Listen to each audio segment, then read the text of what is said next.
মিয়ানমারের রাখাইনে গৃহযুদ্ধের কারণে স্থবির হয়ে পড়েছে কক্সবাজারের টেকনাফ স্থলবন্দর। রাখাইন রাজ্য দেশটির জান্তা সরকারের হাতছাড়া হওয়ার পর থেকেই বাংলাদেশ মিয়ানমারের মধ্যে সীমান্ত বাণিজ্যে অচলাবস্থা সৃষ্টি হয়েছে। এতে হতাশ সংশ্লিষ্ট ব্যবসায়ীরা। মোহাম্মদ ইউনুসের ক্যামেরায় মোর্শেদুর রহমান খোকনের রিপোর্টে বিস্তারিত। টেকনাফের নাফ নদীর ওপারে মিয়ানমারের রাখাইন রাজ্য। দেশটির সশস্ত্র বিদ্রোহী গোষ্ঠী আরাকান আর্মির একছত্র নিয়ন্ত্রণে।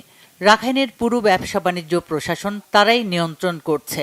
বন্দর দিয়ে পণ্য আনা নেয়া বন্ধ থাকায় অলস সময় পার করছেন টেকনাফ স্থলবন্দরের শ্রমিকরা। দীর্ঘদিন ধরে বাণিজ্য কার্যক্রম স্থবির থাকায় দুর্ভোগ পোহাতে হচ্ছে তাদের।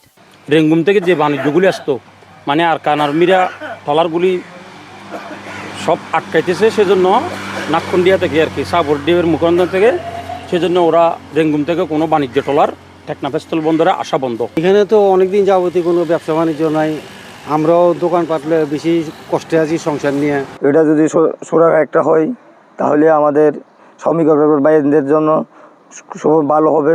স্থানীয় ব্যবসায়ীদের মাঝেও দেখা দিয়েছে হতাশা। আরাকান আর্মির কমিশন দাবি ও বিভিন্ন সময় মালবাহী জাহাজ আটকে দেয় তাদেরকে চরম লোকসান গুনতে হচ্ছে। আরাকান আর্মির সাথে আনঅফিসিয়ালি যোগাযোগ করে টেকনাফ বন্দর সচল করার দাবি তাদের।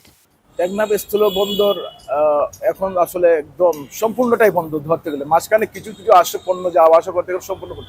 আর এখানে কিন্তু আমাদের বিশেষ করে বাংলাদেশ থেকে পণ্যের প্রচুর চাহিদা, এবং এই সুযোগটা আমাদের নেওয়া দরকার, যেহেতু আর এখন বিশাল একটা চাহিদা। আমাদের সরকারের উচিত যেভাবেই হোক তাদের সাথে সম্পর্কটা ডেভেলপ করে যাতে চোরাচালান বন্ধ হয় এবং বর্ডার ট্রেড যেন অতি দ্রুততার সাথে খুলে দেওয়া হয়, যাতে করে আমাদের দেশের হাজার হাজার ব্যবসায়ীরা ব্যবসা করতে পারবে, দেশের রেভিনিউ বৃদ্ধি পাবে।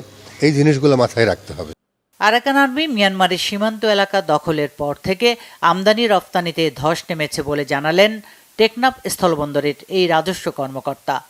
আরাকান আর্মি কর্তৃক এই এলাকা দখলের পর মূলত এই আমদানি রপ্তানিতে ধস নেমেছে।